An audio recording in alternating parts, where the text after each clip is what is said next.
नमस्कार, Shriram time news मध्ये मी स्वप्नील परदेशी आपले पुन्हा एकदा स्वागत करतो। पाहूया गेल्या 24 तासातील ताज्या घडामोडी।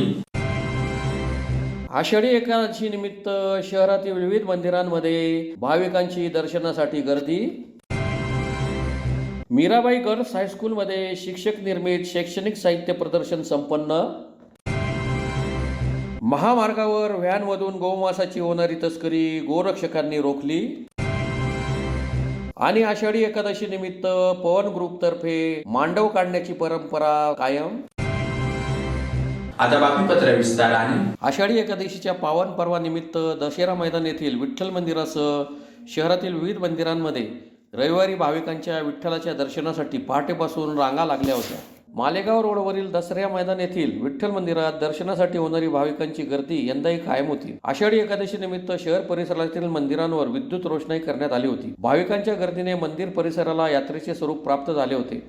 अनेक व्यावसायिकांनी लहान मुलांच्या खेळणे, पाळणे, मिठाईची दुकाने लावली होती। फुलं, फळं, हार, नारळ तसेच इतर वस्तू विक्रेत्यांचा यावेळी समावेश होता। आषाढी एकादशीच्या पार्श्वभूमीवर प्रशासनाने मालेगाव रोडवरील वाहतूक व्यवस्थेत तात्पुरता बदल केला होता। त्यानुसार पहाटे 5 ते रात्री 11 वाजेपर्यंत या रस्त्यावरील वाहतूक वळविण्यात आली होती। मंदिर परिसरात अनुचित प्रकार घडू नये यासाठी जिल्हा पोलीस दलानेही पोलीस बंदोबस्त तैनात केला होता। महापालिकेतर्फेही नियोजन करण्यात आले होते। हे मंदिर 1966 साली दसऱ्याला बांधून तयार झाले आणि मग लोकांसाठी दर्शनासाठी ते खुलं केलं गेलं आणि आता 60 वर्ष पुरी होतील या मंदिराला। आणि आषाढी एकादशीच्या दिवशी पहाटे लवकर पूजा होते आणि मग भक्त मंडळींसाठी मंदिर दर्शनासाठी हे केलं जातं, उघडं केलं जातं आणि आजूबाजूचे खेड्यातून वगैरे लांबून वगैरे लोक दर्शनासाठी येतात आणि आपल्या धुळ्याचं प्रति पंढरपूर असं लोक समजतात आणि श्रद्धेने भक्तिभावाने दर्शनासाठी येतात। येथील सिंदखेडा एज्युकेशन ट्रस्ट संचलित मीराबाई गर्ल्स हायस्कूल येथे शिक्षक निर्मित शैक्षणिक साहित्य प्रदर्शनाचे आयोजन करण्यात आले होते। कार्यक्रमाच्या अध्यक्षस्थानी संस्थेचे सचिव आनंदा चौधरी हे उपस्थित होते। उपस्थित प्रमुख अतिथींच्या हस्ते प्रतिमा पूजन व दीप प्रज्वलन करून कार्यक्रमास सुरुवात करण्यात आली। प्रास्ताविकात ए.बी. पाटील यांनी माहिती दिली। प्रदर्शनात 5वी ते 10वीला अध्यापन करणाऱ्या सर्व शिक्षक शिक्षिका यांनी त्यांच्या विषयाला अनुसरून शैक्षणिक साहित्याची निर्मिती केली होती। प्रदर्शनात प्रतिकृती, वर्किंग मॉडेल्स, तक्ते आदींचा समावेश होता। मान्यवरांनी शैक्षणिक साहित्य प्रदर्शनाचे कौतुक करत समाधान व्यक्त केले। कार्यक्रमाचे सूत्रसंचालन ए.बी. पाटील तर आभार प्रदर्शन एस.पी. भावसार यांनी केले। कार्यक्रमात संस्थेचे अध्यक्ष स्वप्नील देसले, मुख्याध्यापक जे.पी. पाटील, पर्यवेक्षक विहार महाले, श्रीमती एस.जे. कुलकर्णी, यादवराव सावंत, अतुल मराठे, व्ही.टी. चौधरी आदी उपस्थित होते। आज आमच्या मीराबाई गर्ल्स हायस्कूलमध्ये शिक्षकांनी बनवलेले स्वनिर्मित असे शैक्षणिक साधनं, ज्यात आपण टीचिंग एड्स असं म्हणतो, किंवा अध्यापन करण्यासाठी जी सामग्री आपल्याला लागते ती निर्माण करून त्याचं प्रदर्शन आयोजित करण्यात आलेलं होतं। हे प्रदर्शन आयोजित करण्यामागची संकल्पना जी होती ती आमच्या शाळेचे आदरणीय मुख्याध्यापक श्री जे.पी. पाटील सरांची होती। ते आमच्या सिंदखेडा तालुका एज्युकेशन ट्रस्टच्या संपूर्ण संचालक मंडळ, आमचे अध्यक्ष, आमचे सचिव यांच्या मार्गदर्शनाने नवनवीन उपक्रम आमच्या शाळेत आणि आमच्या इतर युनिट्समध्ये देखील राबवत असतात। त्याच्यातलाच हा एक महत्त्वाचा असा कार्यक्रम होता।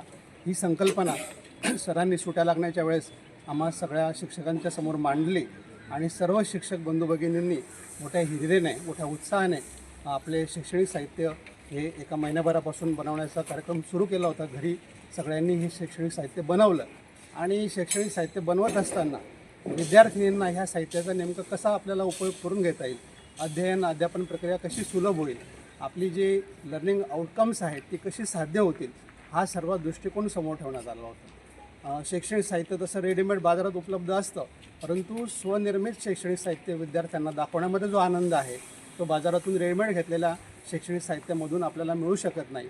आणि शिक्षकांनी स्वतः ते बनवल्यामुळे त्यांना त्याच्याबद्दल आत्मीयता असते। अशा प्रकारच्या सर्वच उपक्रमांमध्ये आमचे शिक्षक सर्व मोठ्या उत्साहाने सहभागी होत असतात आणि विद्यार्थ्यांना चांगलं घडवणं, चांगल्या पिढ्या घडवणं आणि देशासाठी एक अतिशय संपन्न, ज्ञानसंपन्न, संस्कारसंपन्न विद्यार्थी घडवणं हाच आमच्या शाळेचा एक ध्येय आहे आणि ते साध्य करण्यासाठी सर्वजण प्रयत्नशील आहे. मुंबई आग्रा महामार्गावर लळिंग गावाजवळ मारुती व्हॅनमधून गोमांसाची होणारी तस्करी गोरक्षकांच्या सतर्कतेमुळे उघड झाली असून याबाबत मोहाडी पोलीस ठाण्यात गुन्हा दाखल करीत 200 किलो गोमांस व मारुती व्हॅन असा मुद्देमाल जप्त करण्यात आला आहे. याबाबत अधिक माहिती अशी की गोरक्षक रोहित विभांडिक यांना माहिती मिळाली होती की मारुती व्हॅन क्रमांक MH18W1152 ने मालेगावहून धुळ्याकडे गोमांस वाहतूक होणार आहे.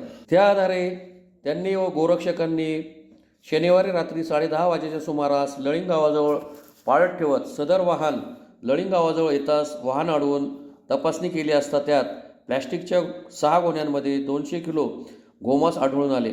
मोहाडी पोलिसांनी वाहन चालक अहमद अन्सारी व मुजाहिद अहमद यासिन अन्सारी यांना मुद्देमालासह ताब्यात घेत त्यांच्यावर गुन्हा दाखल केला आहे. सदरचे वाहन गणेश डापशे, रोहित विभांडिक, अक्षय चौधरी, मनोज राजपूत आदींनी पकडले.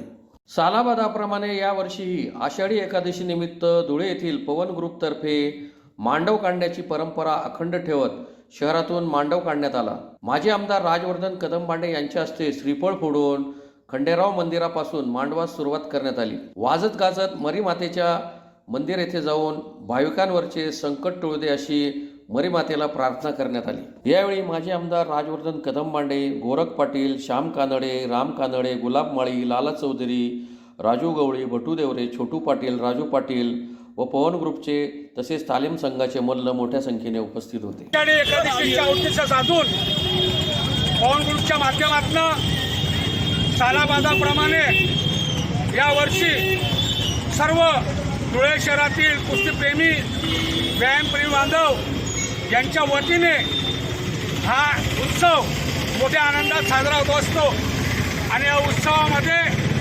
आम्ही खंडेराव मंदिरापासून आई मरीमातेच्या मंदिरापर्यंत वाजत गाजत नाचत जात असतो आणि या ठिकाणी या धुळे शहराला सुख समृद्धी लाभो, बळीराजाचं राज्य येऊ देव अशी अपेक्षा करून या धुळे शहरावरील अनेक संकटे येतात. युवकांना रोजगार मिळत नाही, तर त्या माध्यमातून आज आमचे मार्गदर्शक आदरणीय बाबासाहेब राजवर्धनजी कदमबांडे यांच्या हस्ते विधिवत पूजा करून आम्ही या मांडवाला या ठिकाणी सुरुवात करत आहोत. सर्व आलेले माझे ज्येष्ठ श्रेष्ठ सहकारी मित्रपरिवार, सर्व व्यायामशाळेचे प्रतिनिधी या ठिकाणी उपस्थित झाले आहेत. सर्वांचं मी पवन ग्रुपच्या वतीने या ठिकाणी हार्दिक स्वागत करतो. पुन्हा एकदा पाहूया ठळक घडामोडी. आषाढी एकादशी निमित्त शहरातील विविध मंदिरांमध्ये भाविकांची दर्शनासाठी गर्दी. मीराबाई गर्ल्स हायस्कूलमध्ये शिक्षक निर्मित शैक्षणिक साहित्य प्रदर्शन संपन्न. महामार्गावर व्हॅनमधून गोमांसाची होणारी तस्करी गोरक्षकांनी रोखली. आणि आषाढी एकादशी निमित्त पवन ग्रुपतर्फे मांडव काढण्याची परंपरा कायम. याचबरोबर श्रीराम टाइम न्यूजचे बातमीपत्र संपले. दिवसभरातील ताज्या घडामोडींसाठी पाहत राहा श्रीराम टाइम न्यूज. भेटूया पुढील प्रसारणात. तोपर्यंत नमस्कार.